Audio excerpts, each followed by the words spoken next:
Kap, pwede po bang madagdagan niyo yung hiram ko sa inyo? Kahit 5,000 na lang oh. Huwag kayong mag-alala. Pagkatapos ng libing ni nanay, babayaran ko po agad kayo.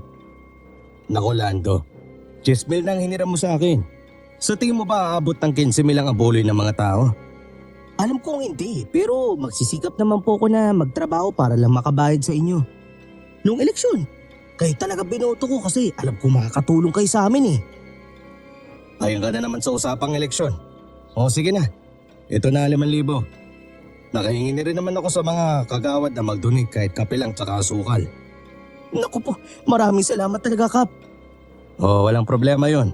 Ibayad mo yan lahat sa kabaong ng nanay mo para wala ka nag-iisipin pa. 1 linggo pa naman bagong libing ni nanay mo, baka makaipon ka pa. Opo, sana nga po talaga. Kay Pinya, hindi ka ba humingi ng tulong? Kaibigan yun ng nanay mo ah. Ang sabi niya po, pangkape lang ang kaya niyang ibigay sa akin. Kayo na lang po kasi yung huli kong naisip na pwedeng tumulong sa akin eh. Sige, walang problema. Basta ang usapan ay usapan, ha? Umuwi ka na sa inyo. Wala nagbabantay dun sa bangkay ng nanay mo. Nandun po si Ate Pinya. Lando, tara na. Mainit na oh. Masisira ang skin ko, lalo na ang face ko. Alam mo naman, naka-rejuve ako eh. Ikaw talaga, Brian. Sinabihan na kita, huwag ka nang sumama sa akin pero sunod ka pa rin ang sunod. Kasi nga, gusto ko malaman kung papautangin ka ni Kapitan. Mabuti naman. Kahit suplado yon, may tinatago ng palang busilak na puso. Bakit ba? Kung sakali na hindi niya ako pinautang, may magagawa ka ba? Oo, di manghihiram ako dun sa mga lalaki ko. Kala mo naman kung sinong maraming lalaki. Ikaw ngayon nagbabayad sa mga yun eh. O hindi kaya, pero alam mo hanggang ngayon, hindi ko pa rin matanggap na patay na ang nanay mo. Akalain mo, ang lusog-lusog niya tapos bigla namatay? Matagal na niya iniinda ang sakit niya. Ito namang si nanay, kapag tinatanong ko kung kamusta siya, madalas yung sinasabi na ayos lang siya. Ganyan talaga mga nanay. Na, ayun, sobrang mahal ang mga anak. Itatago na lang ang sakit para hindi mamroblema ang anak.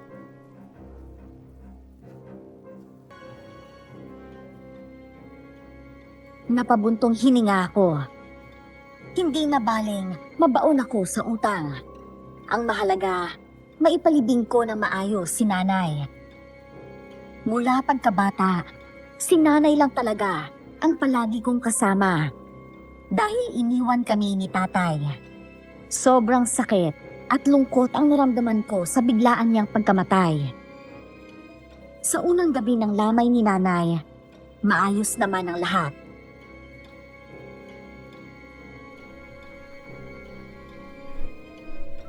Lando, ito na nga pala ang pinangako kong kape at asukal. Pasensya na talaga ha. Hindi kasi nakapagpadala ang anak ko mula sa ibang bansa. Ayos lang po. Malaking bagay na po ito. Salamat po talaga. Osa, tapos na kaming manalangin. Sasali lang ako sa bingo dun sa labas. Sige po, Ate Pinya. Lando, anong oras ba tayo magtitimpla ng kape? Mamaya na, mga 11:00. Hindi ba ganyan naman talaga paglamay? 11:00 na nagbibigay ng kape. Pero kung mayayaman naman ang namatayan, halos oras-oras may pang merienda. Ay, oo nga no. Nandiyan na rin pala si Kapitan. Grabe ang sugal dito mamaya. Malaki-laki din ang may bibigay nila sa atin mamaya. Kahit papano, makakaipon man lang sana ako kahit 1,000 ngayong gabi. Huwag kang mag-alala. Kapag hindi mo kinayang bayaran lahat ng utang mo, tutulungan kita. Ano ba't magkaibigan pa tayo kung hindi tayo magdadamayan? Buti na lang, nandiyan ka.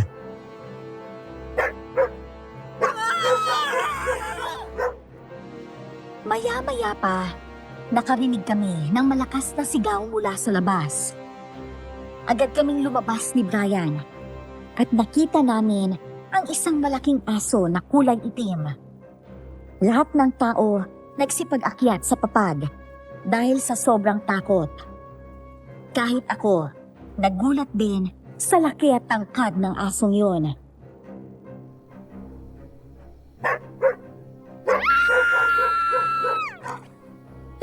Kanino bang alaga to?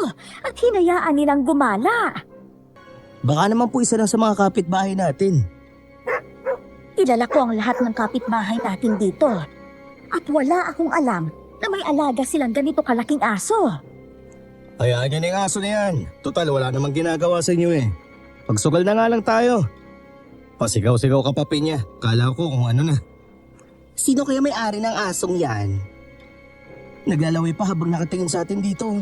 Bigyan mo kaya ng tinapay, baka nagugutom. Ayoko nga. Baka kagatin ako niyan eh. Itaboy mo na lang kaya yan. Alam mo ba kapag may lamay, tapos may nagpapakitang itim na hayop na kumalas daw yun. Paano mo naman nalaman yung mga bagay na yan? Sabi ng lola ko dati sa probinsya namin, yung lamay ng lolo ko may biglang lumitaw na itim na pusa. Ayun, tinaboy talaga nila. Kawawa naman yung aso kung itataboy. Mabait naman siya eh. Ayun, tignan mo. Tamang higa lang sa ilalim ng papag. Basta. Yun lang alam ko. Kung di ka naniniwala, bahala ka dyan. Naniniwala naman ako, syempre. Sasabihin mo ba yan kung hindi totoo? Kaya lang, wala namang ginagawa yung aso. Hindi nga siya tumatahuli oh. Hayaan na lang natin. Maya-maya, aalis din siguro yan. Hanggang sa sumapit ang 12:00 ng gabi, magpapahinga na sana ako. Marami pa rin taong nagsusugal sa labas. Bigla kong narinig ang malalakas na sigawan ni na Kapitan at Ate Pinya. Nagkakagulo na rin ang lahat, kaya lumabas ako para awatin sila.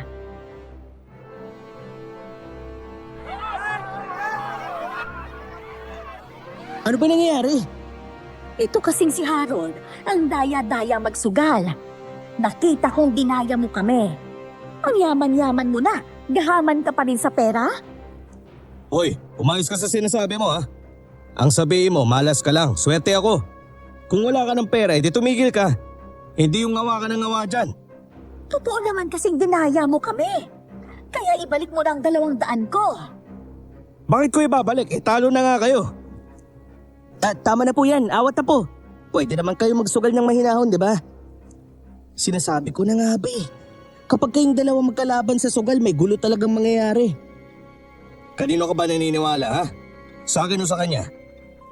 Hindi ko po alam kung anong paniniwalaan ko kasi wala naman ako dito kanina. Ang akin lang pakihinaan po yung boses nyo. Nakaistorbo po kayo sa iba eh. O sige, sa'yo na yung 200 ko. Hindi mo naman yan madadala kapag namatay ka na. Mauna kang mamatay kaysa sa akin. Tama na nga po, awat na po. Pakiusap lang. Ate Pinya, huwag ka na nga magpa-stress kay Kapitan. Masisira ang beauty mo niyan eh. Gusto mo ba kumulubot lahat ng balat mo sa mukha? Naku, papangit ka pa. Di naman maganda yan eh. Tumahimik ka. Mas pangit pa nga kasama mo kaysa sa akin eh.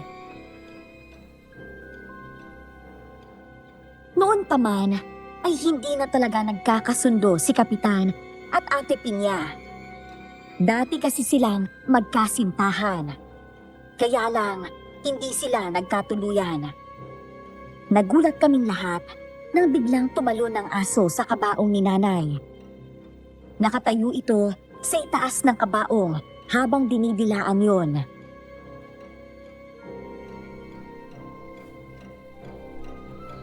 Aso? Bumaba ka dyan! Anong ginagawa mo dyan? Baka matumba yung kabaong ni Nanay. Ay! Pag mo hawakan yan, Lando, baka kagatin ka niyan. Ayaw talagang bumaba eh. Umalis nga kayo dyan. Ako nang bahala sa asong yan. Ito, papaluin natin. Tignan ko lang kung hindi tumakbo yan.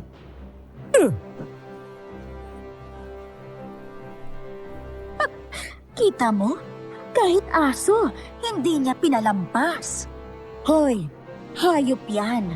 Kaya hindi niya alam ang ginagawa niya. Ay nako, sobra ka pa sa hayop. Ayan na. Bumaba na yung aso. Paalisin mo na yan, Lando. Ano naman gagawin ko para mapaalis yan? Nandyan na nga siya. Nakahiga sa ilalim ng kabaong ni Nanay oh. Hindi kaya kilala ng asong yan ang nanay mo. Hindi ko lang po alam. Pero kung ako lang, ayos lang naman sa akin na nandito siya. Malas yan, Lando. Itaboy mo yan. Kaagad kong pinaalis ang aso dahil sinabi ni Kuya Harold. Pero paikot-ikot lang ito sa bahay. Nang sumapit ang umaga, hinanap ko agad ang aso. Pero wala na siya. Nanatili pa rin sa bahay si Brian para may katuwang ako. Umigib muna ako ng tubig kahit masama ang panahon. Kumain ka na, Lando. Ako nang bahala maghanap ng mga kahoy mamaya. Baka mamaya magreklamo ka na naman na masisira ang mukha mo sa init. O hindi ah. Ay, saka nga pala, dapat tayong bumili ng tissue. Yung salamin ng kabaong ni nanay na inapakan ng aso kagabi na dumihan eh. Hindi naman natin pwede punasan yun ng basang tela. Sige, bibili ako mamaya. Nakapagtanong ka ba kung kaninong aso yon? Oo, pero marami rin na nagsabi na hindi nila alam. Baka naligaw lang talaga yung aso dito. Siguro nga. Tsaka ito pa ha, may kaunting basag yung salamin ng kabaong. Ano? Oo, silipin mo muna dun para makita mo. Sa bigat ba naman ng asong yon, hindi ba mababasag? Paano naman natin yung maibabalik? Hindi ko rin alam. Ay naku, kumain ka na lang muna. Magtatanong na lang tayo sa punerarya kung pwede nilang palitan yun. Sana nga lang talaga, pwede.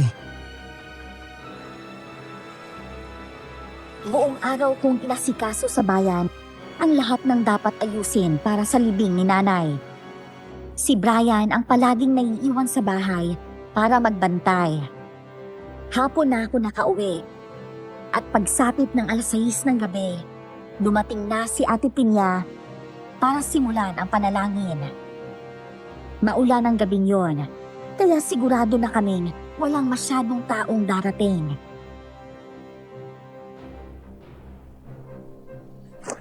Sayang, umulan pa. Kaya nga po may paparating atang bagyo. Sa ibang lugar ang bagyo. Magpapahinga na muna ako sa bahay. Tapos na rin naman ang panalangin. Wala ata kayong kikitain ngayong gabi dahil masama ang panahon. Bawi na lang po sa susunod na araw. Hindi rin naman kasi natin hawak ang panahon O siya, sige. Mauna na ako ha. Umuulan pa po. May dala akong payong. Ay, siya nga pala. Pasensya ka na pala kagabi, Lando.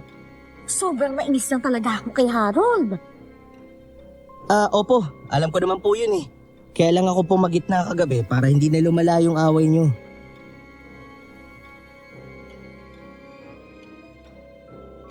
Umalis na si Ate Pinya. Nang gabing yun, wala talagang dumating na tao sa lamay dahil malakas ang ulan.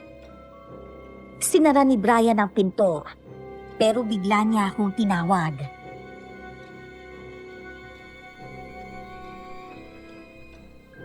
Lando, halika rito. O bakit? Tingnan mo yun yung malaking aso. Nandiyan na naman. Nagpapaulan pa habang nakatingin dito. Ano? Pasilip nga ako dyan sa bintana. Oo nga Naku, baka magkasakit yan. Pangalawang gabi nang nandito ang aso na yan. Parang binabantayan ata niya yung bangkay ng nanay mo Baka nagawa ni nanay ng kabutihan niyang aso na yan. Kaya halos gabi-gabi siyang bumibisita. Hayaan mo na yan. May papag naman dyan. Pwede siyang sumilong kung gusto niya. Ibaba ko na lang tong kortina para hindi tayo maaninag sa labas. Sige, wala naman tao kaya ayos lang naman yan siguro. Sa pangatlong gabi ng lamay ni nanay, nakisama na rin ang panahon. Dinumog muli ng mga tao ang lamay. Habang nagbibigay ako ng kape sa mga bisita, may isang matandang babaeng dumating. Nagkatinginan kaming lahat dahil hindi namin siya kilala.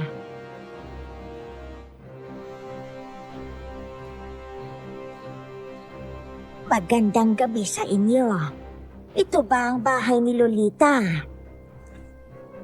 Opo, anak niya po ako. Nabalitaan ko ang nangyari sa kanya. Ako nga pala ang kaibigan niya mula sa Negros. Ginabi ako kasi hapon na akong bumiyahe papunta rito. Gusto ko lang siyang makita kahit bangkay na siya. Kakilala niyo po ba talaga si Lolita? Oo. Tuwing magbabakasyon siya sa amin, madalas siyang nasa bahay namin. Alam ko na po. Madalas nga kayo nagkukwento ni nanay sa akin. Kayo po pala yun. Tuloy po kayo. Ito nga po pala yung kape, oh. Ay, salamat na lang iho, pero hindi ako nagkakape. Halika po. Lumapit po kayo sa kabaong ni nanay. Ay, kawawa naman si Lolita. Mas matanda pa ako sa kanya, pero siya pang naunang nawala. Ano bang naging sakit niya? Diabetes po. Lumala kasi at hindi ko siya agad napagamot. Itong nanay mo, mabait to. Pero wala tayong magagawa kung hanggang dito lang talaga siya. Lahat naman tayo mamamatay balang araw. Yun nga lang, walang nakakaalam kung kailan at kung sino ang mauuna sa atin. Bago nga po siya namatay, gusto pa sana niya magbakasyon sa inyo. Sabi pa niya, nagkasakit rin daw po kayo. Oo, akala ko nga nun, mamamatay na ako. Pero sa awa ng Diyos, ayos naman ako hanggang ngayon. Ale, ilapag niyo na po yung bag niyo dito sa upuan. Ay oo, salamat. Ano po bang balak ninyo? Uuwi na po ba kayo kaagad? Hindi pa. Pagkatapos na lang siguro ng libing ng nanay mo. Maghahanap na lang ako ng pwedeng upahan dyan para may matuluyan ako. 3 gabi na pong nakaburo si nanay. 6 na araw lang pong hihintayin at ipapalibing ko na siya. Naaawa talaga ako kay Lolita. Kung sino pa yung mabait. Siya pa ang unang kinuha ng Diyos. Nakikita ko kay Aling Marta na nasasaktan siya sa pagkawala ni nanay. Minsan, naabutan ko siyang umiiyak. Inalo ko siyang manatili muna sa bahay hanggang sa mailibing si nanay. Pero ayaw naman niya. Nang sumapit ang umaga, biglang dumating si Kapitan Harold sa bahay. Nag-usisa siya tungkol kay Aling Marta.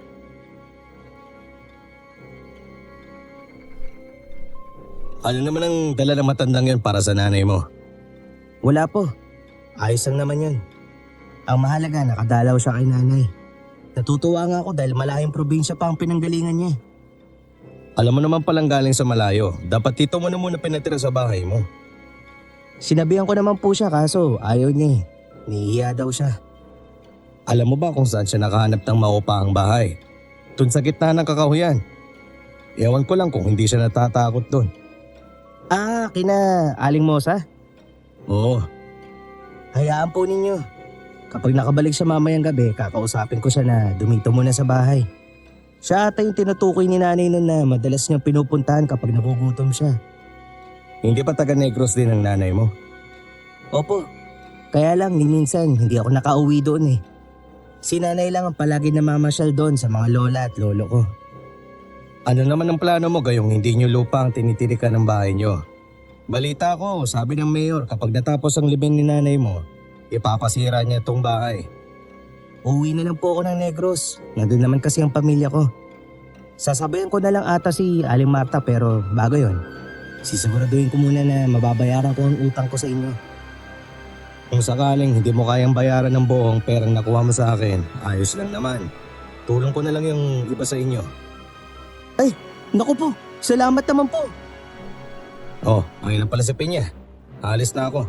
Nagtataas ang BP ko kapag nakikita ko yung babae yan eh. Sige po.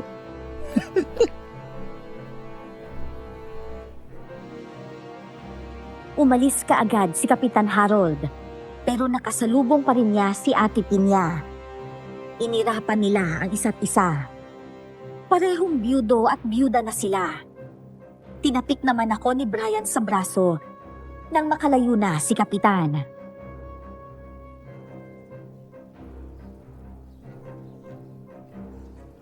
Totoo bang uwi ka sa Negros? Oo, alangan naman na tumira ako sa ilalim ng tulay dito. Wala naman tulay eh. Loko ka talaga. Orlando, hindi kaya aswang ang kaibigan ng nanay mo? Ano? Aswang? Oo, kasi ibang tingin niya. Parang Parang nanlilisik ang mga mata. Ate Pinya, real talk lang po ha. Kaya nainis po talaga si Kap sa inyo kasi napaka-chismosa nyo. Hindi lang yon, bintangera pa, malala pa. Grabe ka naman sa akin, Brian. Alam niyo naman po na ayaw ko makipagplastikan. Ang gusto ko lang ay pawang katotohanan. Nararamdaman ko lang naman kasi. Ate Pinya, matagal po siyang kakilala ng nanay ko. Hindi ko alam kung aswang siya o hindi pero wala namang binanggit sa akin si nanay na aswang siya. Masama pong magbintang. Kasalanan po yan sa Diyos. Tsaka nga pala, bakit ba ang ginit-ginit ng ulo nyo kay Kap? Naku, huwag niyong sabihin sa akin na hanggang ngayon, mahal nyo pa rin siya ha? Hindi na, no? Mainit ang ulo ko kasi dinayan niya ako noong eleksyon. Binili niya ang boto ng mga tao. Tapos na po ang eleksyon at nahalal na siya bilang kapitan. Kaya po move on din pag may time. Mabilis na tumalikod si Ate Pinya sa amin. Hanggang sa sumapit na ang ika-4 na gabi ng lamay ni Nanay. Umalis si Brian para bumili ng pandesal na ipapamigay sa mga sugarol. Kaya nagulantang kaming lahat nang bumalik siya na duguan. Nanginginig siya sa takot at halos hirap nang magsalita. Brian, ano ba? Sumagot ka na, ano ba nangyayari sa'yo? Nako, baka pinalitan ng engkanto yung baklang yan. Hindi na ata yan si Brian eh. Pwede ba? Tumahimik ka nga. Ang ingay-ingay ng bibig mo eh. Brian, magsalita ka na. Sino gumawa nito sa'yo? Lando, may sumalakay sa akin na halimaw doon. Akala ko talaga mamamatay na ako eh. Halimaw? Anong klaseng halimaw? Hindi ko naanidit yung mukha niya kasi sobrang dilim. Nahulog kasi yung flashlight na dala ko nung bigla niya akong dinaganan sa dibdib. Pero malakas ang kutob ko na matutulis ang kuko niya. Doon nang galing yung mga sugat ko. Diyos ko, ano kayang klaseng halimaw ang gumawa niyan sa'yo? Sa totoo lang, parang asong sumalakay sa akin. Aso? Yun yatang aso na nakita natin dito. Hindi ko nga alam kung yun ba talaga. Basta naramdaman ko lang na 4 yung mga paa niya. Hindi naman nagsasanhi ng ingay ang halimaw na yun kaya hindi ko alam kung aso ba talaga o ano. Yung pera na pinadala mo sa akin na wala ko ata eh. Hayaan mo na yun. Ang mahalaga, nakabalik ka na ng buhay. May gamot ka ba dyan, Lando? Gamutin na natin ang sugat niya. Wala eh. Yung dahon na lang ng malunggay yung pipigayin natin para sa sugat. Ayoko nun, mahapdi kaya yun. Sige, mag-inerte ka pa dyan. Baka gusto mo malason ng katawan mo sa kalmot ng halimaw. Habang pinapaypayan namin si Brian, si Ate Pinya na ang kumuha ng dahon ng malunggay. Dumating naman si Aling Marta at nakita ang sitwasyon ng kaibigan ko. Nanlaki ang mga mata niya nang makita ang maraming kalmot sa braso at dibdib ni Brian. Anong nangyari sa'yo? Sinalakay ako ng halimaw. Ano? Parang kalmot yan ng... Nang ano po? Wala. Ito, may dala akong gamot dito. Langis yan para sa mga sugat-sugat o di kaya sa mga katis sa katawan. Nakakawala yan ng lason o rabis. Sige po, gamutin natin si Brian gamit ang langis nyo. Pagkatapos nito, magpahinga ka. Huwag ka nang lalabas ng dilim kapag mag-isa ka lang. Opo, salamat po. Nawala bigla yung hapdi na nararamdaman ko dahil sa langis nyo. Mabisa talaga yan. Kami sa probinsya, hindi na kami umiinom ng gamot. Langis na ang ginagamit namin tuwing may ganitong pangyayari. Mukhang maganda yan ah. Pwede ba makahingi? Abay, oo. Pwede rin naman. Iba talaga ang mga nakakatanda kapag galing probinsya, no? Ang daming alam sa lahat ng bagay. Mas ligtas kasing gamitin ang mga langis kesa uminom ng gamot. Nakasanayan na namin ito noon pa. Kung sana, nakauwi lang si Lolita sa amin nung nagkasakit siya. Baka hindi pa siya namatay. Magagawang iligtas ng langis ang isang tao sa bingit ng kamatayan. Marami ang nagka-interes sa langis ng matanda. Kaya lang, iilan lang ang binigyan niya. Nagpapahinga si Brian sa kwarto, kaya si Aling Marta ang nagbabantay kay nanay. Nakaupo siya sa tabi ng kabaong ni nanay habang umiiyak.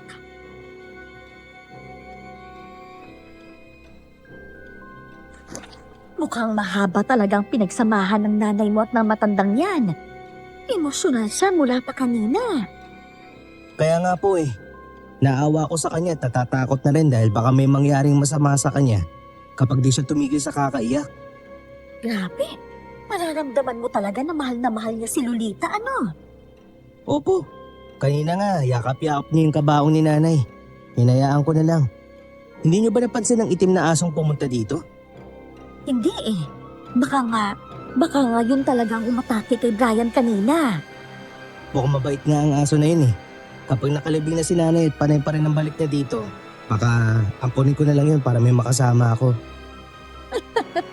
Mahilig ka talaga sa hayop, ano? Opo.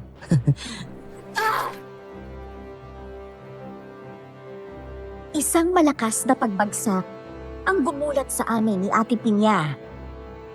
Napatingin ako sa matandang babae at nakita ko siyang mukhang nasasaktan habang hinahawakan ang kanyang ulo. Dali-dali akong lumapit sa kanya. Aling Marta, anong nangyari? Ayos lang po ba kayo?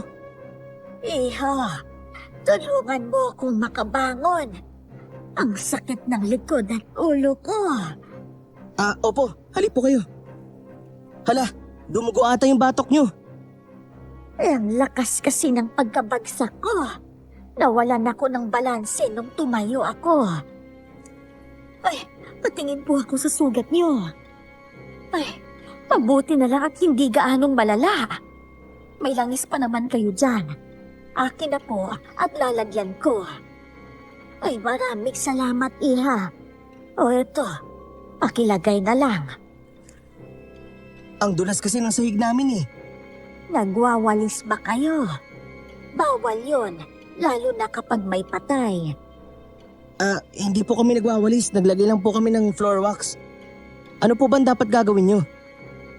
Gusto ko sanang kumuha ng tubig para makainom. Nauuhaw na kasi ako. Ako na lang po yung kukuha. Dapat po kasi, tinawag niyo na lang si Lando. O ayan, nasugatan pa kayo tuloy. Ayos lang talaga ako, Iha. Maraming salamat sa pag-aalala ninyo. Ito na po pala ang tubig. Inumin nyo na po ito. Salamat. Bakit namatay ang lahat ng kandila? Ano nangyari dito? Hindi ko alam. Baka nahanginan ng malakas kaya namatay. Kukuha lang ako ng posporo para masindihan ko yung kandila. Lando, aalis na pala ako. Nahihilo kasi ako kapag hindi ako natutulog kaagad. Tamang-tama. At alas 9 pa lang ng gabi. Ihahatid ko na po kayo. Wag na. Dadalaw na lang ako dito bukas. O di kaya, mamayang gabi.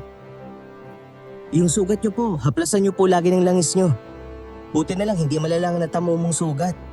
Diyos ko, delikado pa naman lalo na't semento tong dinulasan nyo.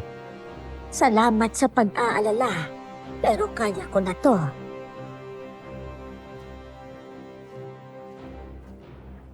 Nang sumapit ang umaga, nanindig ang balahibo naming lahat nang malaman namin may nawawalang bangkay sa sementeryo. Ayon kay Ate Pinya, na siyang nagbalita sa amin, ang bangkay na yun raw ay kakalibing lang noong nakaraang araw.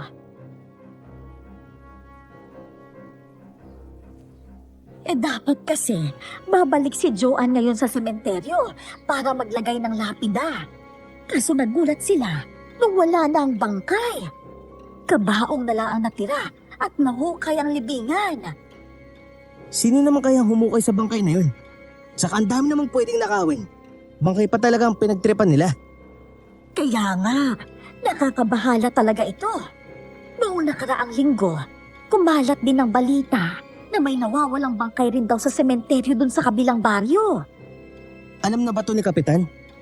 Oo, lahat naman alam niya. Ewan ko lang kung anong pinaplano niyang gawin. Kakausapin ko nga po si Kapitan. Malapit na kasi ang libing ni nanay, baka bangkay na naman niyang mawala. Oo, sabihan mo siya na utusan ng mga tanod na magbantay sa sementeryo. Wala namang ginagawa ang mga yan Sige po. Ayoko mangyari sa bangkay ng nanay ko ang nangyari sa bangkay na kamag-anak ni Joanne.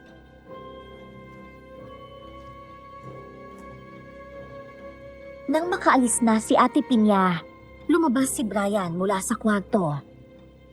Nakabenda pa rin ang mga sugat niya dahil namagayo ng sobra. Tanging langis na binigay ni Aling Marta ang ginagamit niyang gamot.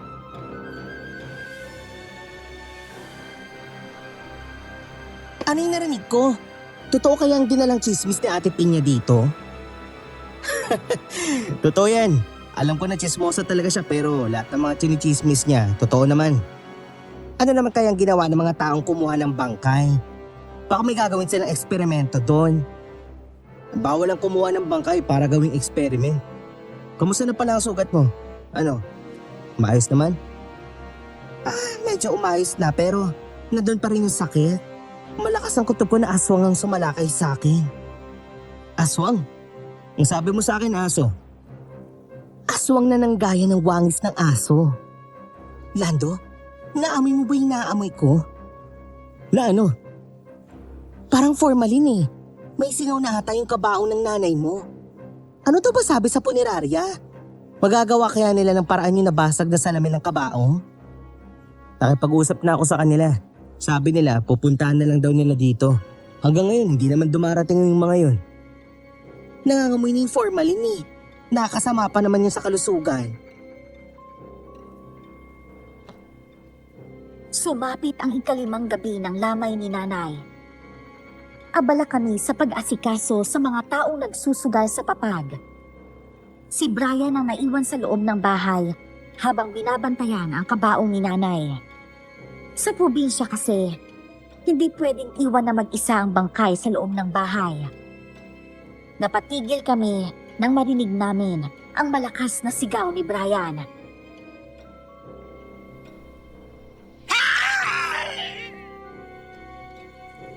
Brian, ano nangyari?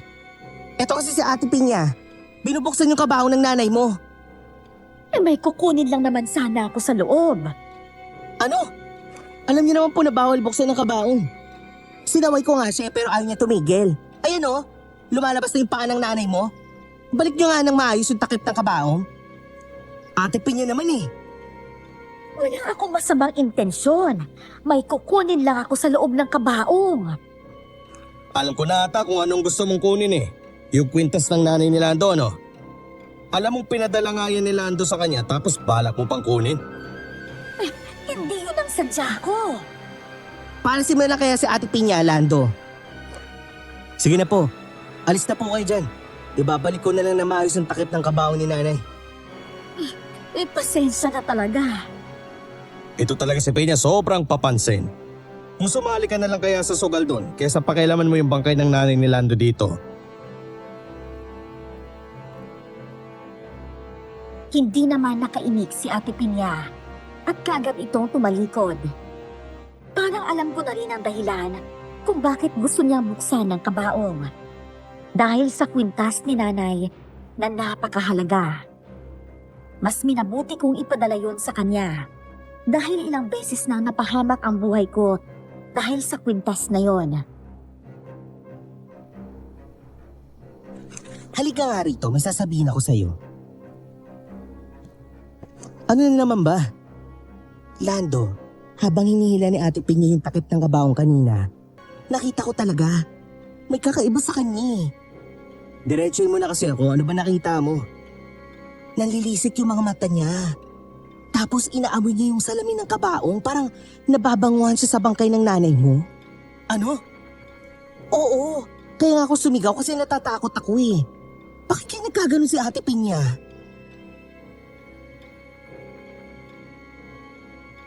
Naguluhan ako sa sinabi ni Brian. Pero pinili kong ipagsawalang bahala na lang muna yon at maayos na binalik ang takip ng kabaong ni nanay. Hanggang sa nalalapit na ang libing. Maraming bisita ang dumadating at nagbibigay ng tulong. Yung iba, hindi ko pa kakilala. Habang abala ako sa pag-aasikaso, namataan ko ang isang matandang lalaki na nagtatago sa likod ng malaking puno ng kahoy habang nagmamasid. Nakita rin ata siya ni Brian, kaya mahina niya akong siniko.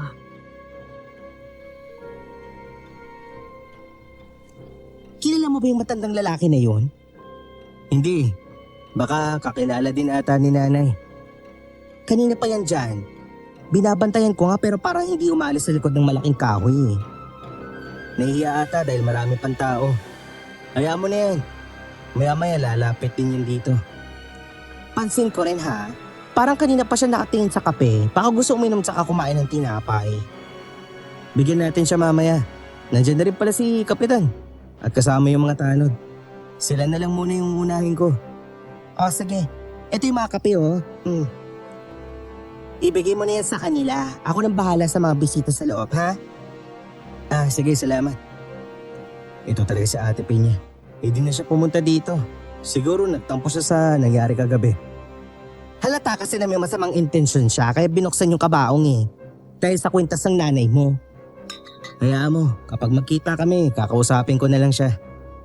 O siya, dali mo na tong kape sa mga tanod, dalamig na yan.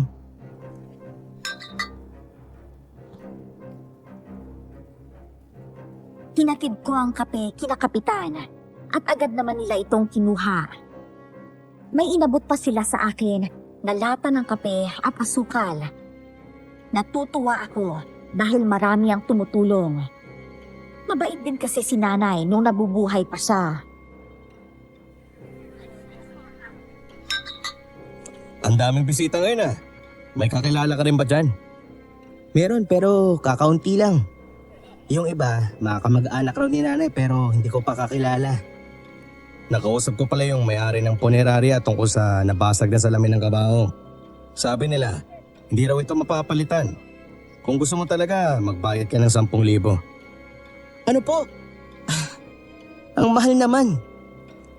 Kaya nga, ilang araw na lang din, ipapalibing si nanay mo kaya hayaan mo na lang ang nabasag kaysa magbayad ka pa. Ang problema ko kasi sumisingaw yung formalin kaya ang baho. Ganyan talaga, Lando. O sige na, asikasuhin mo na yung mga bisita mo. Sige maiwan ko na lang po muna kayo. Lando, Alimata, kakarating mo lang ba? oo, maaga rin akong uuwi mamaya. Ito nga pala. Ay, wag na po. Itago niyo na lang po yung pera niyo kasi papamasahin niyo pa yan pa uwi. Ikaw talaga. Meron akong naitabi para sa pamasahe ko. Konting tulong lang naman yan. Makakasukulangin ang mga kape ninyo dahil napakaraming tao.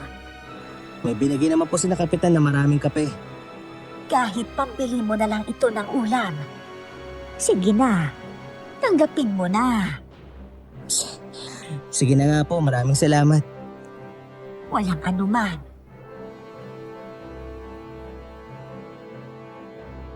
Naalala ko ang matandang lalaki kanina. Kaya pinuntahan ko siya sa tabi ng malaking kahoy. Pero wala na siya doon. Nang pabalik na sana ako, laking gulat ko nang makita ko siya mula sa likuran ko. Muntik na akong mapasigaw ng mga oras na yon.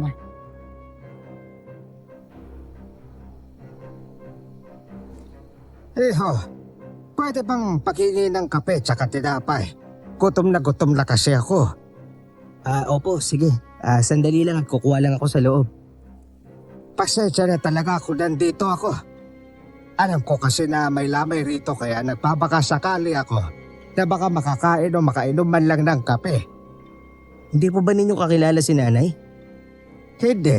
Napadaan lang ako sa kalsada kanina nang marinig ko na may lamay daw dito. Kaya dumiretso ako kaagad. Ganun ba? Sige, ayos lang po. Ayan pala si Brian eh. Brian! Halika nga rito. Bigyan mo naman siya ng kape at saka tinapay. Ay! Ito po oh. Maraming salamat. Tatanawin ko itong malaking utang na loob. Ako nga pala si Tuti. Ako naman po si Lando. Nanay kong namatay. Kumain lang po kayo dyan kasi kailangan ko pa pong asikasuhin yung ibang bisita. Sige. May naghahanap sa'yo doon na kamag-anak mo ata. Tara, puntahan natin.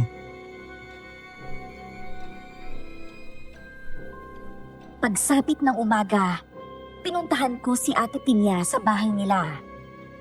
Nadatnan ko siyang nagluluto ng almusal para sa anak niya.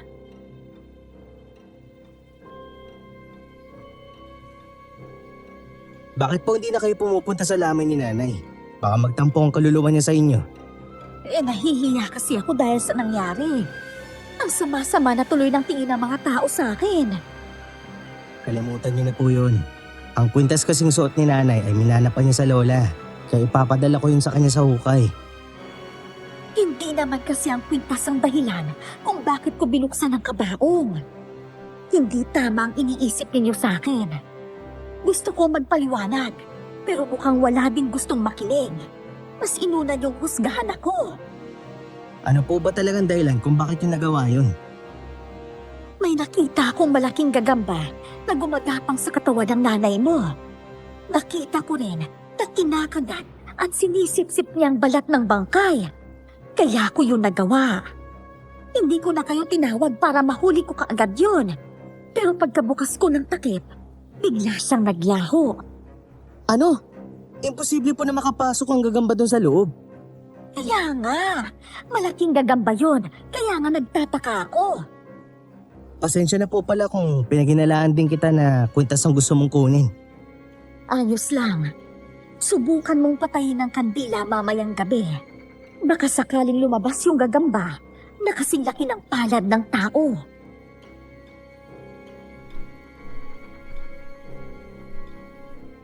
Halos hindi ako makapaniwala sa sinabi ni Ate Pinya. Pero nagkaayos naman kami, kaya umuwi na ako. Dumiretso ako sa likod ng bahay namin para kumuha ng mga sanga ng kahoy na gagamiting panggatong. Hanggang sa napansin kong parang may buto ng kalansay doon. Tinawag ko si Brian para makita rin niya. Brian, halika rito! Ano ba? Alam mo may ginagawa ko doon sa loob eh.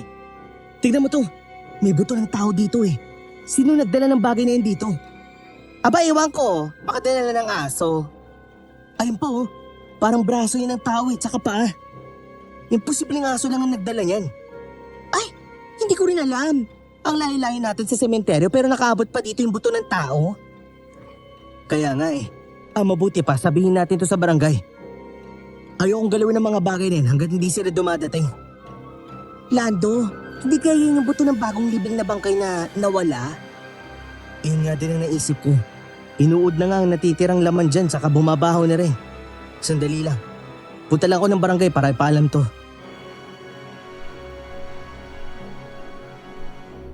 Nang makarating ako sa barangay, may meeting sina Kapitan.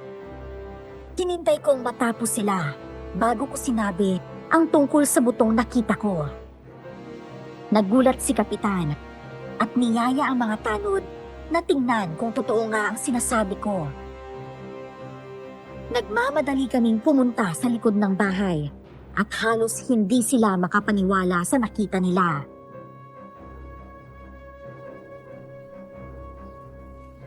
Maghukay pa kayo sa ibang parte. Baka may iba pang buto riyan. Wala pa kami kinalaman dito ha. Nagulat nga lang din ako kanina nang makita ko to eh.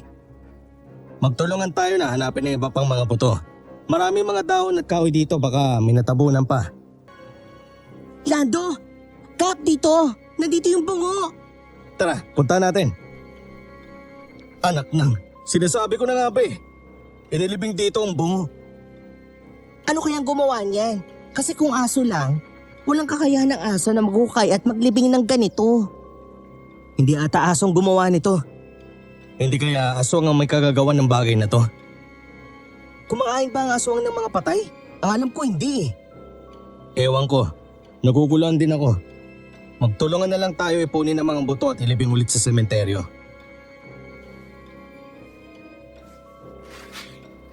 Marami kaming nagtulungan para maipon ang mga nagkawatak-watak na mga buto ng taong yon. Hanggang sumapit ang ikapitong gabi ng lamay ni Nanay. Napansin ko ang paa ni Nanay na biglang lumabas sa kabaong. Tinawag ko si Brian para tulungan akong ibalik sa ayos ang paa ni Nanay.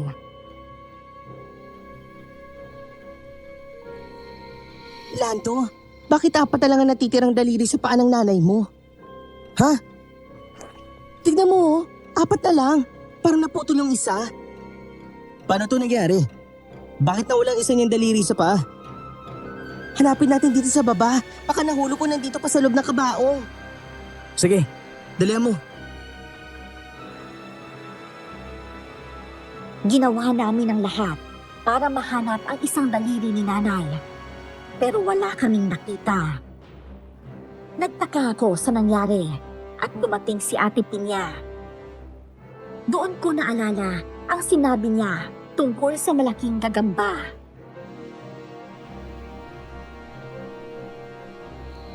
Baka kinain ng gagamba ang isang daliri niya kaya nawala. Yun nga din ang naisip ko eh. Patayin mo ang kandila para lumitaw ang malaking gagamba. Dalian mo! Huwag niyo pinapatayin ng kandila ang patay. Kaya pinasok ng kaluluwa na kasamaan ng bangkay dahil minsan pinatay ng kandila. Mang Tuti, Lando, huwag ka maniniwala sa kung ano ang sasabihin ng iba sa'yo. Hindi lahat ay may malasakit sa bangkay ng nanay mo. Yung iba, gumagawa ng paraan para makasalisi. Anong sinasabi mong makasalisi? Lalabas niya ang malaking gagamba kapag pinatay ang kandila. wala na tayong magagawa kung kinain na talaga ng gagamba yung isang daliri niya. Brian, simula ngayon kapag nag-aasikaso ko ng mga bisita, huwag mo nang iiwan si nanay ha. Oo, hindi talaga. Nang maisaayos na namin ang katawan at kabaong ni Nanay, may isang dalagang dumating. Mahaba ang buhok, maganda at maputi siya. Nagkatinginan kami ni Brian dahil hindi namin siya kilala.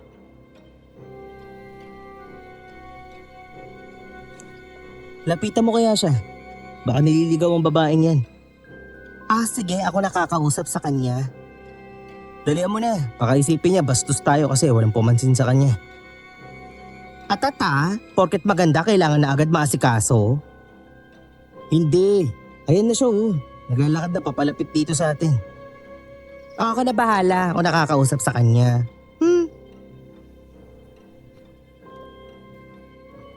Tumalikod ako at nakinig lang sa usapan nila ni Brian. Malambing magsalita ang babae. Bagay na bagay sa maamo niyang mukha. Boses pa lang niya, nagkakagusto na ako.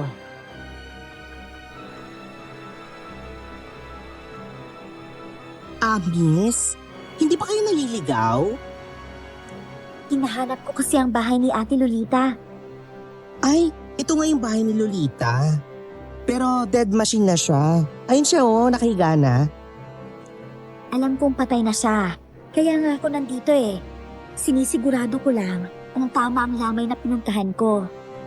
Ikaw bang anak ng si Lando? Ay hindi, yung kaibigan ko si Lando. Lando, hinahanap ka ng dalaga dito. Sino po kayo? Ako si Teresita. Anak ako ng kaibigan ng nanay mo. Pumunta ako dito para mag-abot ng maliit na tulong. Nasanay na rin kasi ako kay Ate Lolita eh. Kaya sobrang nalungkot ako nang malaman kong patay na siya. Kaibigan ni nanay? Oo. Pwede bang dumito muna ako hanggang sa may ilibing siya? Oo, pwede. Brian, lumipat ka mamaya sa kwarto ko. Magtabi na lang tayo doon. Ano? Sige na, iligpit mo na yung mga gamit mo at lumipat ka sa kabila. Marami ata kaibigan ng nanay mo sa probinsya, no? Siguro. Hindi kasi ako namamasyal doon kaya hindi ko rin alam. Samahan mo nga ako sa kwarto. May bubuhatin lang ako, hindi ko kakayanin mag-isa. Oo. Sandali lang, Teresita. Sige.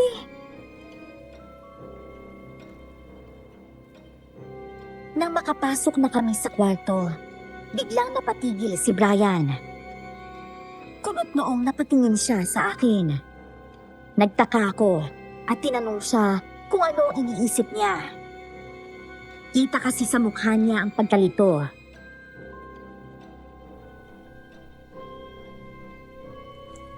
Ano? Sabihin mo na kung may gusto kong sabihin. Magkakilala kaya si Aling Marta at si Teresita? Hindi ko alam, bakit mo naman natanong? Ang pakilala ni Teresita, anak siya ng kaibigan ng nanay mo mula sa probinsya. Tapos, ang pakilala naman ni Aling Marta, siya ang kaibigan ng nanay mo. Hindi kaya mag-ina silang dalawa? Oo nga no. Tanungin ko nga si Teresita. Mamaya na kapag natapos mo na akong tulungan dito.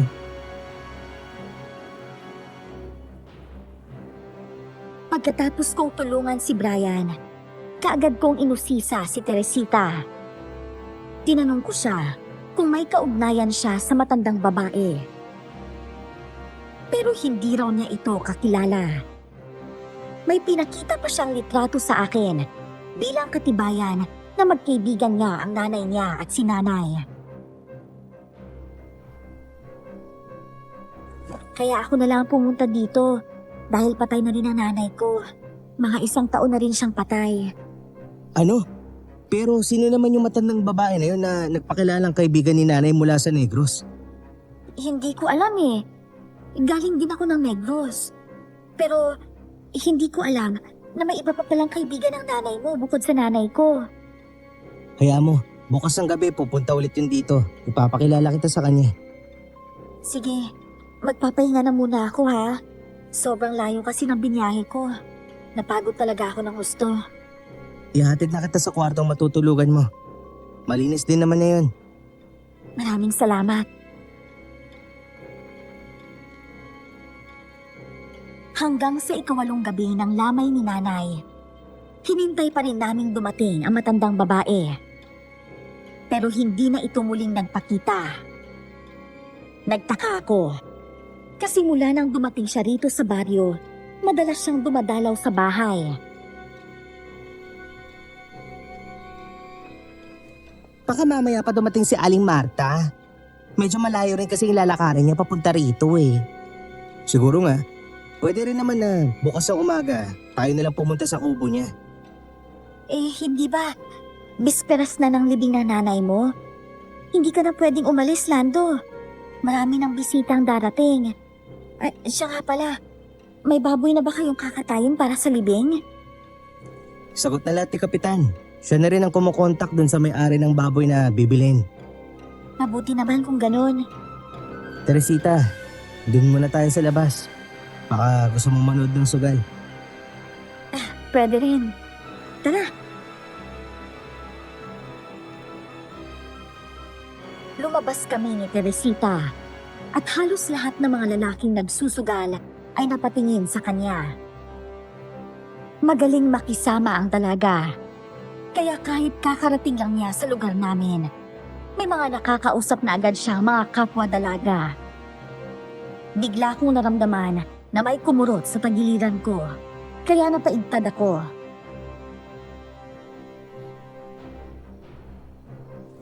Kap naman eh, nakakagulat kayo. Ang ganda naman ng chicks mo. Pakilala mo kaya ako sa kanya? Nako, hindi ang papatoy sa inyo. Ang tanda niyo na. At matinong babae si Teresita. Matino rin naman akong tao ah. At hindi pa ako matanda. 45 pa lang ako. Sige na Lando, pakilala mo na ako. Hindi nga pwede, kasi akin yun eh. Ano? Oo, akin yan si Teresita. Teresita! Teresita! Bakit yun naman siya tinatawag, Kap? Bakit po? May kailangan po ba kayo? Kasintahan ka ba nitong si Lando? Hindi po. Bakit po? Sabi niya pagmamayari ka raw niya. Pero hindi rin pala kayo magkasintahan. Nagbibiro lang naman ako, Kap eh. Ikaw talaga. Mapagbiro talaga tong si Lando, katulad ng nanay niya.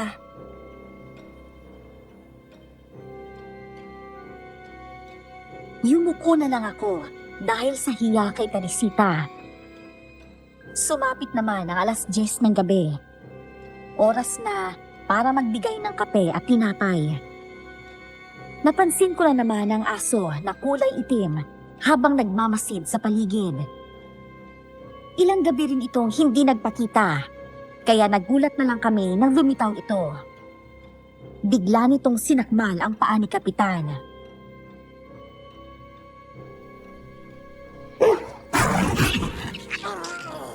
Lintik kang hayop ka! Kumanta ka sa akin! Diyos ko! Ang dami dugo ng sugat niyo, Kap. Parang sumama ata yung balat niyo sa ngipin ng aso eh. Harold, huwag ka nang gumalaw. Mas lalong nagdurugo ang sugat mo. Kumalma ka lang kasi. Paano ko kakalma? Nakita niyo naman na kinagat ako ng asong yan. Umalis ka nga dito, aso. Alis na! Parang wala rin naman naririnig yung aso na yan eh. Ang mabuti pa, paluin na lang natin. Baka hindi lang si Kapitan ang makagat yung marami pang bata dito, oh. Ako napapalo sa kanya. Kinuha ko ang maliit na kawayan kay Brian at pinalo ang aso. Bigla niya akong inatake para gumanti ng kagat. Kaya lang, nakatakbo ako palayo sa kanya. Pinalo ko siya ulit at mas lalong naggalit ang aso. Tatakbo sana ito ulit para habulin ako, pero bigla siyang napigilan nang makita niyang may hawak na itak si Teresita. Kaagad na tumakbo ang aso at pumasok sa loob ng kakahuyan. Ayos ka lang ba? Naku, muntik ka na dun kanina. Kaya nga eh, natakot ata siya sa itak na dala mo. Baka kasi asong ulol yun kaya nangangagat. O di kaya, asong aswang. Asong aswang? Oo, sa probinsya namin, naniniwala kami na kayang maging aso ng aswang. Itim na itim ang katawan niya at naglalaway habang nakatingin sa tao. Hindi lang yun, namumula din ang kanyang mga mata. Lando, may langis ka pa bang natira? Ipapahid sana sa sugat ni Kapitan. Oo, meron pang langis dun sa loob. Kukunin ko lang para may bigay sa kanya. Huwag kayong maging kampante sa aso yun dahil malakas ang kutob ko na isa yung aswang.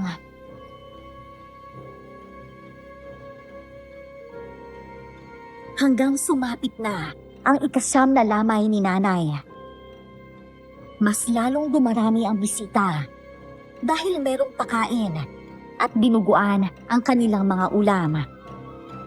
Halos lahat ng mga tao sa barangay namin ay dumating para makakain. Namataan ko na naman ulit ang matandang lalaki. Kaya kinuhanan ko siya ng kanin at dinuguan. Kinatid ko yon sa kinaroroonan niya.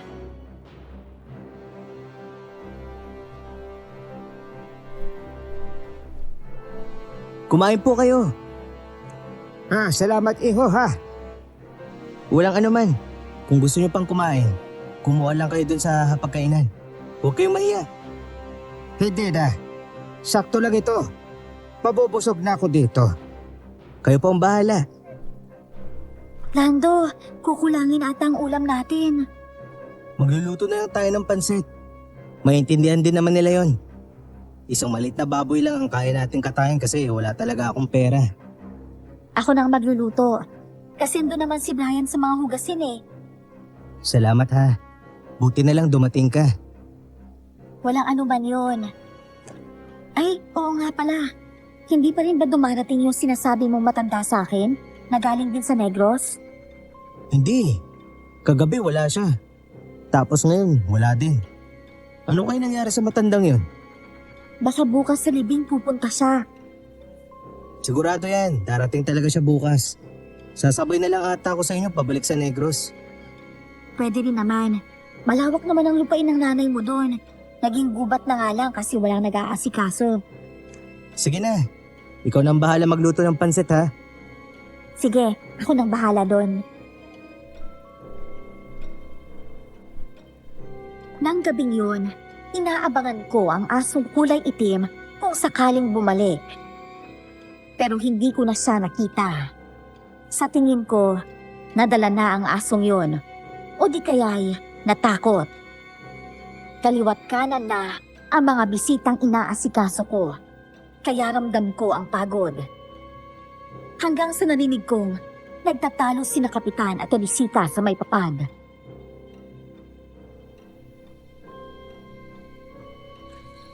Bastos ka! Ang tanda-tanda mo na pero nakakahiya ka. Huwag ka nang magpanggap na hindi mo gusto yung ginagawa ko. Yun lang naman ang hinihintay mo eh. Gusto mong pansinin kita. Kaya hindi ka pa ikot ng ikot dito sa harap ko. Ang kapal ng mukha mo. Pero malaman mo, kaya ako umiikot kasi nagliligpit ako ng mga plato. Nagliligpit? Kunwari ka pa eh. Magkano ba ang babayad ko sa'yo para lang pagbigyan mo ako? Ang kapal ng mukha mo. Teresita! Bakit mo naman sinampal si Kapitan? Halika rito, pumasok ka sa loob. Magbabae ka sa ginawa mo sa akin na babae ka. Hindi ako natatakot sa iyong manyak ka. Dinala ko si Teresita sa loob ng kwarto at doon ko siya kinausap tungkol sa nangyari. Sinabi niya sa akin na hinipuan siya ni Kapitan sa harap ng maraming tao. Kaya siya nagalit ng husto. Bigla pa naman niya akong hipuan sa puwet. Sino naman ang matutuwa doon? Pagpasensya mo na si Kapitan. Ganyan talaga siya paglasing. Bukas, hihingi rin niya ng pasensya sa'yo. Hindi ako sanay na ginaganyan, Lando. Ako na bahalang kumausap sa kanya mamaya. Huwag ka na munang lalabas dito ha. Pasensya ka na. Nagkagulo pa sa lamay ng nanay mo dahil sa akin. Ayos lang. Pinoprotektahan mo lang naman ang sarili mo eh.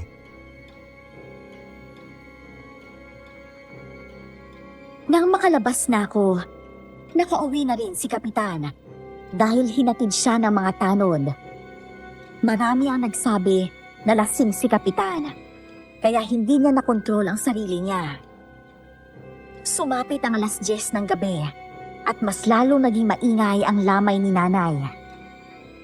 Marami na kasing nagsusugal at lumalaki na ang kanilang pustahan.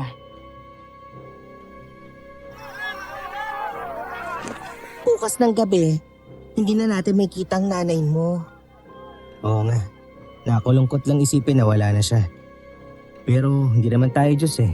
May hangganan talaga ang mga buhay natin. Alam mo, sa tuwing naalala ko kung paano ko asikasuin ng nanay mo kahit hindi naman niya ako anak, naiiyak ako. Sabay tayo nawalan ng ina ngayon, Lando. Kaya lang, aalis ko rin naman kaya mawawalan rin ako ng kapatid. Hindi ba mayor din ang may-ari ng lupa na tinitirikan ng bahay mo? Oo, sabi nga nila, isasabay na rin daw sa pag-demolish ang bahay ko sa bahay niyo. Sumama ka sa akin. Saan? Sa Negros. Doon na lang tayo tumira. Ano naman kaya sasabihin ng mga tao sa iyo doon kapag umuwi ka may kasamang bakla? Pagchichismisan ka lang doon, no? Kapatid na ang turing ko sa'yo. Wala akong pakialam sa sasabihin ng iba. Isa pa, magpapagawa ka ng sarili mong bahay doon. Malawak ang lupa doon at maraming mga kahoy. Sasabay tayo kay Teresita sa pag-alis? Oo, wala na rin naman akong dahilan para manatili pa rito. Wala na rin si nanay. Kung okay lang sa'yo, syempre gusto kong sumama. Ikaw na lang din ang pamilya ko, Lando eh. Kapatid na rin ang turing ko sa'yo. Napangiti naman ako kay Brian. Maya-maya pa, sabay kaming nagbigay ng kape at pandesal sa mga tao. Lumabas na rin sa kwarto si Teresita para tumulong sa amin. Nakita ko siyang lumapit sa isang matandang lalaki para bigyan din ito. Pero sinundan siya ni Ate Pinya. Kaagad din akong sumunod sa kinaroroonan nila.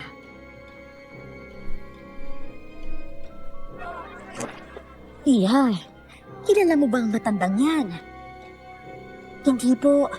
Kaya lang, nakakaawa naman kasi. Mukhang nagugutom na rin siya. Pwede ba akong magpatagdag ng isa pang pandesal? Masarap kasi eh. Ayos lang po. Ito po, kunin niyo po to. Aalis na ako. Babalik na lang ako dito bukas para makikain. Sige po. Hindi niyo naman inaasikaso ang matandang yun. Wala nga nakakakilala sa kanya dito eh.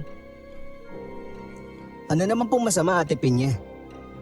May nakapagsabi na baka aswang raw ang kumukuha ng bangkay sa sementeryo. Nung isang gabi nga, may isang pamilya na sinalakay ng aswang. Malakas ang kutob ko na aswang ang matandang yun at kaya siya nandito ay para magmanman sa mga magiging biktima niya. Ay na naman po kayo, chismis na naman yan eh. Hindi mo pa talaga naiisip? Eh wala namang kakilala o pamilya yan dito. Hindi ko rin po alam na hindi pala taga rito ang taong yun. Hayaan mo na. Ang mahalaga, makatulong tayo sa kanya. Minsan lang naman to. Bukas ang gabi, wala na rin yan. Ah, basta. Kaya siguro pabalik-balik ang matandang yun dahil nagmamanman siya.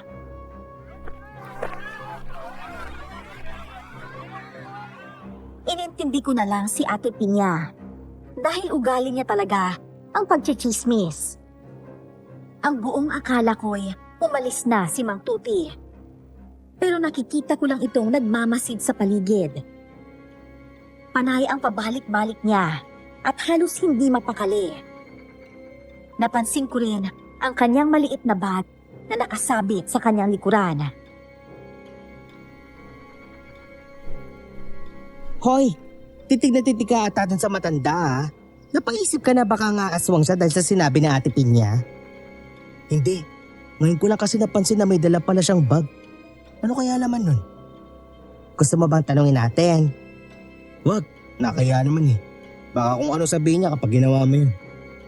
Ano kaya nangyari kay Aling Marta? Bakit hindi siya dumalaw dito? Aba, ewan ko. Baka nagkasakit. Ang sabi niya sa akin nung nakaraan, bawal daw siya magpuyat. Lando, alam mo, patay ko na pinag-iisipan to eh.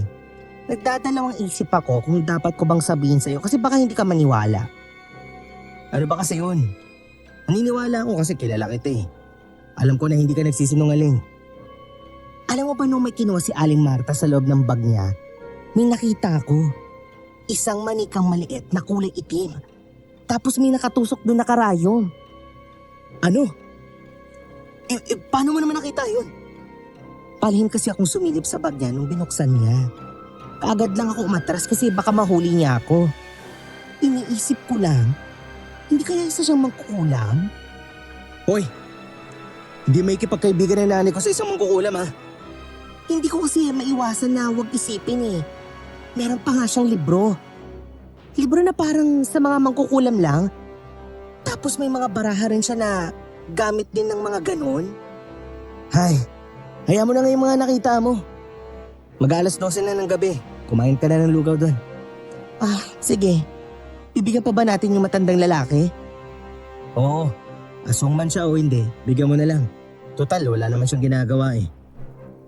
Lando, si Aling Marta ata yan eh. Saan? Ayun, kaharap niya Mang Tuti.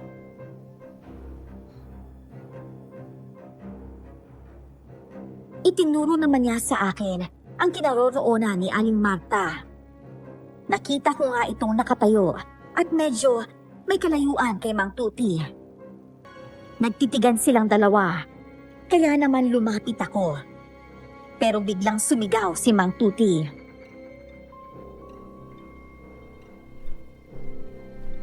Huwag kang lumapit sa matandang yan! Lumayo ka sa kanya! At bakit ayaw mong lumapit sa akin? Alam mo naman na hindi ako nangangain ng tao.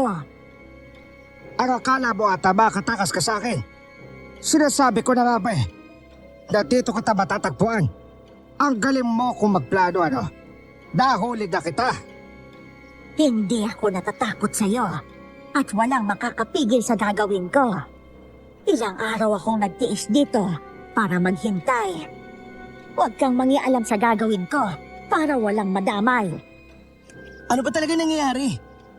Hindi ka dapat magtiwala sa babae yan.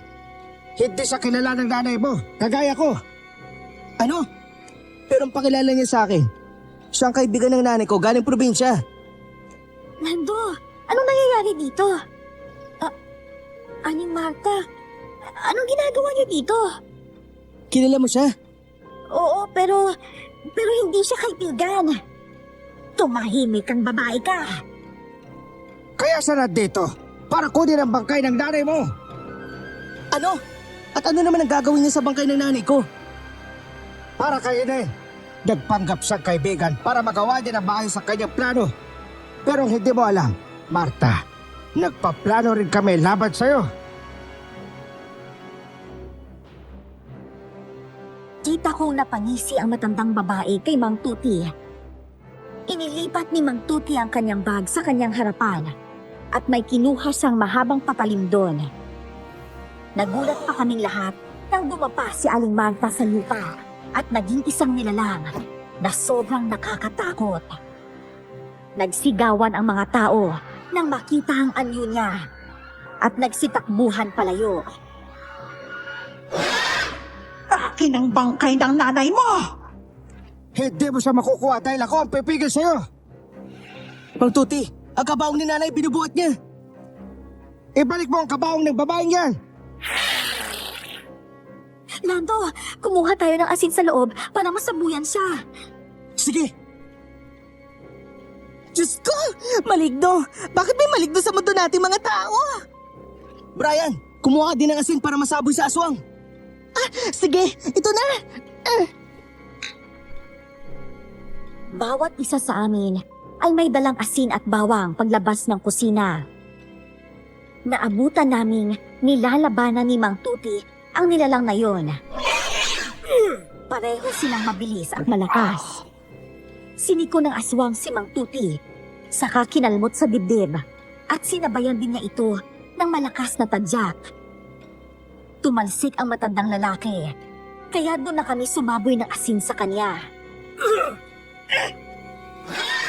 Animal ka! Lumayas ka dito! Nagpanggap ka pang kaibigan pero balak mo palang kainin ng katawan ng nanay ko! Mga buwisit kayo! Kahit saan ako magpunta, may palaging sagabal sa mga plano ko. Iisa-isahin ko kayong lahat. Lando, susugurin niya tayo. Sabay natin siyang sabuyan sa mukha para wala siyang makita. Oo, nakahanda na ako. 1, 2, 3. Yan na! Tusta na ang animal! Hindi pa siya mamamatay. Tingnan niyo, kahit umusok na ang katawan niya, kaya pa rin niyang pahilumin ang kanyang sugat. Paano niya yung nagagawa? Hindi ko rin alam. Pero sigurado ako na ang matandang lalaki lang ang kayang pumatay sa kanya. Napatingin sa amin ang aswang at mabilis kaming sinugod. Halos hindi namin maaninag ang kanyang galaw dahil sa sobrang bilis. Namalaya na lang namin na nasa harap na namin siya. Isa-isa niya kaming pinatumba. Ganap ang kanyang malakas na pagsuntok at pagsakal sa amin. Na mga oras na yon, nakita rin namin si Mang Tuti. Tumatakbo para atakihin ang aswang.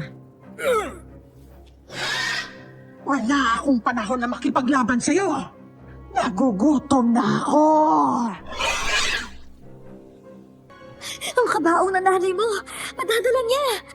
Anak na! Ibalik mo ang kabaong ng nanay ko, hayop ka! Saan mo dadali ng kabaong? Ibalik mo! Patay na ang tawag mo na patayin ulit! Hintik ka, aswang ka. Hahanapin pa rin kita kahit saan lupalop ka magtago. Nakain na muna ako. At kapag tapos na akong kumain, siguradong wala kayong laban sa akin.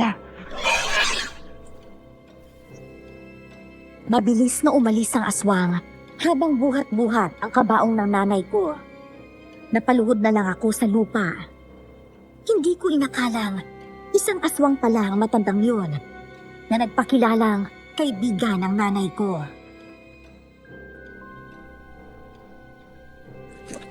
Anong klaseng aswang ba yun? Bakit siya kumakain ng patay? Isa siyang aswang na balbal. Mga patay ang kinakain nila. Siya din ang kumain sa nanay ni Teresita noon. At sa tingin ko, kaya siya nandito dahil nalaman niyang namatay ang nanay mo na siyang kaibigan at taong huling kinain niya.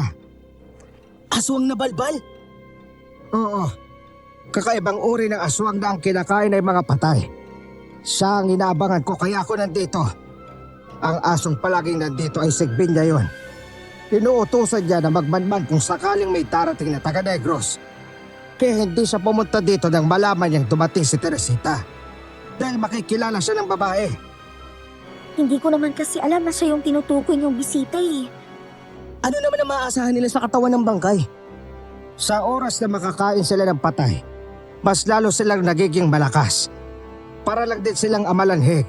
Nabubuo palalo ang kanilang katawan kapag may kinain silang bangkay na hindi pa nailibing. Mababawi pa kaya natin ang katawan ng nanay ko? Hindi ako papayag na makain lang siya ng aswang na yun. Hanapin natin siya. Hindi niya pwedeng kainin ng diretso ang katawan ng bangkay hanggat hindi siya nagre-ritual.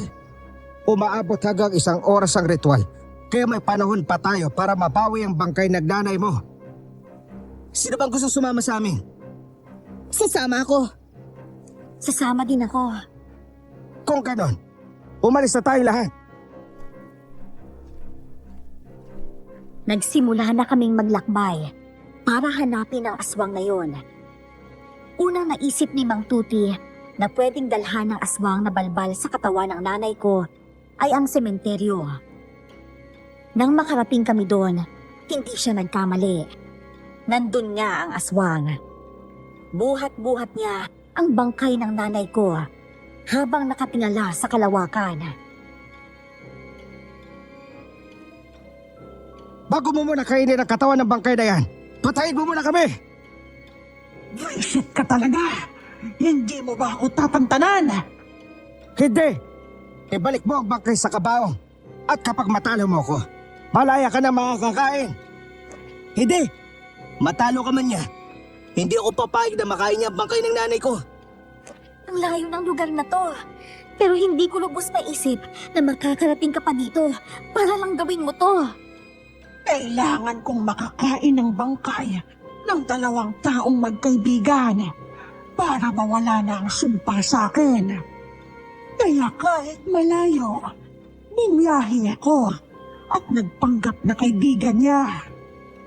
Humanda ka talaga sa akin, aswang ka! Kayo ang humanda. Papagsak niyang inilapag ang katawan ni nanay sa kabaong at mabilis itong umatake sa amin.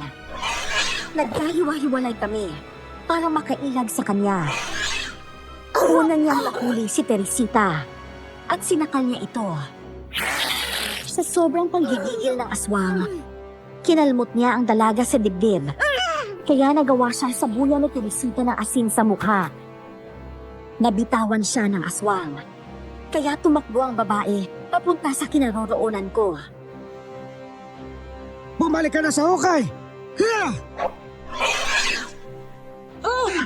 Ang hapdi! Hayop kang matanda ka! Isa kang malaking tinik sa lahat ng mga ginagawa ko sa buhay. Bakit hindi mo na lang ako hayaang maging masaya? Wala kang karapatan na maging masaya. Lalo na kung may nasasaktan kang tao. Patay na nga lang ang kinakain ko. Nagkakaitan mo pa ako. Kahit patay na, may halaga pa rin sa amin ang kanilang bangkay. Ililibing nyo na rin naman sa mamaya. Kaya ibigay nyo na lang siya sa akin para mapakinabangan ko. Lando, ang hapdi ng mga sugat ko. Dito ka lang ha. Huwag ka na ulit lalaban sa aswang. Magtago ka na lang sa likuran ko. Kung hindi kayo madadala sa pakiusap, pues magkakamatayan tayo dito. Hindi mo ko masisindak. Bawat hampas ko sa'yo nitong latigo, dahan-dahan ka masusunog dahil may bendeta ito. Sinugod ng aswang ang matandang lalaki para kalmutin ito. Pero kaagad na umiwas ang matanda. Muling hinangkas ng matandang lalaki ang aswang gamit ang letigo, pero nakailag din ito. Na mga oras na yon, nakita kong sinabuyan ni Brian ng asin ng aswang, kaya napaanil na naman ito sa sobrang hapdi. Bakit ba ang tagal mong mamatay na aswang ka? Mauna ka munang mamatay. Bitawan mo ang leg ko! Mang Tuti, akin yung kutsilyo. Ako nagpapatay sa aswang na yan. Hindi mo siya kakayanin, Lando. Ililigtas ko si Brian. Akin na po ang kutsilyo. Binigay niya naman yon sa akin, kaya mabilis akong tumakbo para sugurin ang aswang. Sinaksak ko siya sa likod gamit ang kutsilyo, kaya umangil ito sa sobrang sakit. Nakawala si Brian sa kanyang sakal, kaya humarap sa akin ang aswang. Binunot nito ang kutsilyo at itinarak sa akin, kaya lang itinaas ko ang braso ko para gawing panangga. Natusok ng kutsilyo ang aking braso, kaya napangiwi ako sa sakit. Walang iya ka talagang aswang ka! Ang akala mo ba'y hindi kita papatayin? Ang lakas ng loob mo para saksakin ako patalikod. Ito ang nararapat gawin sa'yo. Tama na! Sinundan kita hanggang dito para lang matuldukan na ang kasamaan mo. Wala akong pakialam kahit asawa kita. Maling-mali na tinanggap mo ang pagiging aswang. Binaliwala mo ang lahat dahil lang sa pagiging albularyo mo. Ibabalik na kita sa ukay, Marta. Iyon lang ang paraan para matapos ang kasamaan mo.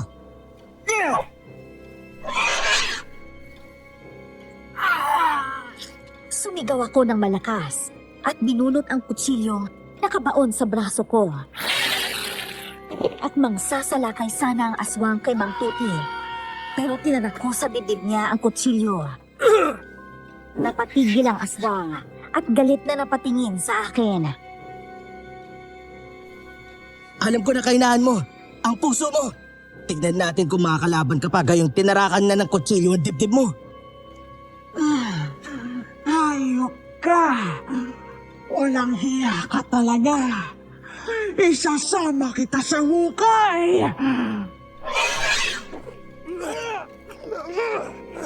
Lando! Tama na, Marta. Tama na. Tatapusin na talaga kita. Lando! Diyos ko, Lando! Nagpasuray-suray ako nang tawakan ng aswang ng kanyang kuko ang tiyan ko. Maraming dugo ang lumabas doon at nararamdaman ko na parang nanghihina ako. Mabilis na lumapit sa akin si Teresita at Brian para alalayan ako. Lumaban ka, Lando! Lando naman eh! Akala mo ba may kapangyarihan ka para harap-harapan mong saksakin ng aswang? Sisiguraduhin ko na hindi ka na makakabalik, Marta. Asawa mo ako. Kaya dapat wala kang balak na patayin ako. Hayop ka.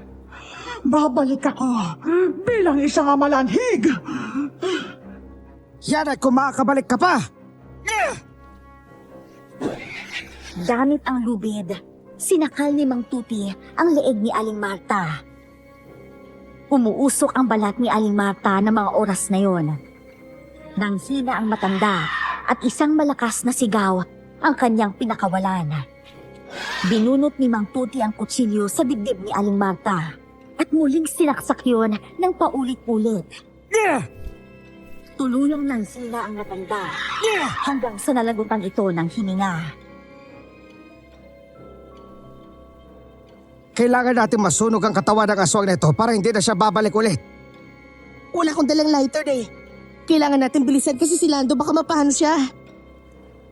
Kaya ko pa naman. Unahin niyo na munang sunugin ang katawan ng aswang. Saka tayo aalis. Bubuhatin ko pa ang bangkay ng nanay ko pa uwi sa bahay. Ito, may dala akong posporo dito. Ako na ang magsisidi sa katawan ng asawa kong aswang.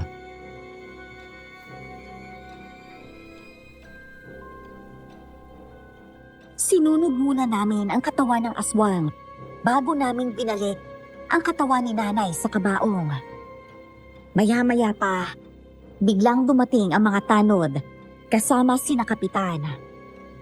Nagpasalamat naman ang mga ito dahil napatay ang aswang na kumakain ng bangkay.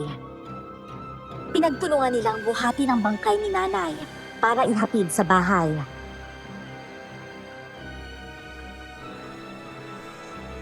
Aray ko, Magtuti! Ang sakit po ng sugat ko, dahan-dahan lang. Sadali na lang, matatapos na ito. Ayan na. Kaunting tahi na lang ang kailangan. Kumalma ka lang, Lando. Matatapos na yan. Akala ko talaga may masama na mangyayari sa'yo kanina. Sobrang natakot ako eh. Ako nga rin eh. Grabe, biglang nandilim yung paningin ko kanina. Pasensya na talaga kayo sa mga nangyari. Wala ka pong kasalanan. Kung hindi dahil sa inyo, baka po hindi ko nabawi yung bangkay ng nanay ko.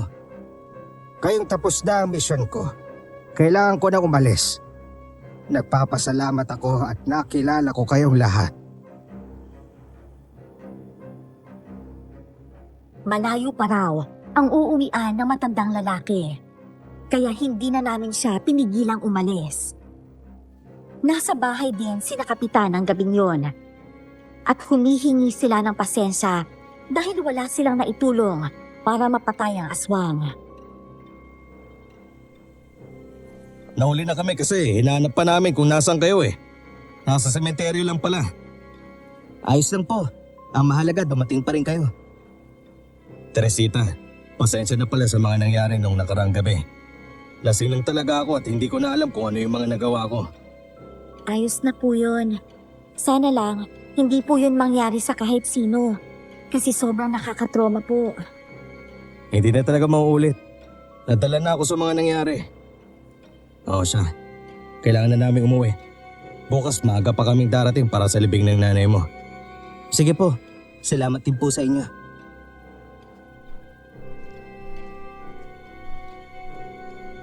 Hanggang sa sumapit na ang umaga. Nagsidatingan ang mga taong gustong makasaksi sa libing ni nanay. Marami kaming naging emosyonal nang ipasok na si nanay sa loob ng sementeryo. Pero ang mahalaga, naging maayos ang kanyang libing. Makalipas pa ang ilang oras, bumalik na sa bahay ang mga tao para kumain ng tanghalian.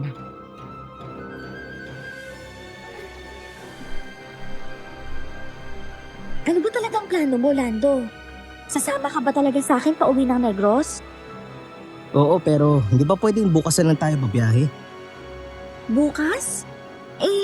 Ngayon kasi ako nagpabook ng ticket ko sa bus. Ako nang bahalang bumili ng ticket natin bukas. Isasama ko nga din pala si Brian kasi wala siyang makakasama dito. Talaga? Di mas maganda. Kahit papano, hindi ka mag-iisa dun sa lumang bahay ng lola mo. Nakapagpaalam ka na ba kina Ate Tinya na aalis ka? Oo, kanina pa. Alam na rin nila na doon ako titira panghabang buhay. Maraming magagandang dalaga doon. Sigurado ako na doon ka makakahanap na mapapangasawa mo. Sa tingin ko nga, nahanap ko na eh. Ha? Oo, at alam mong ikaw ang tinutukoy ko. Mas maganda na rin kapag nandun na ako, mas lalong makikilala natin ang isa't isa. Isala niyo naman ako sa usapan niyo. Ano, nagliligawan na ba kayo? Hindi pa. Nga pala, mabuti pa. Asikusuhin na natin yung mga bisita.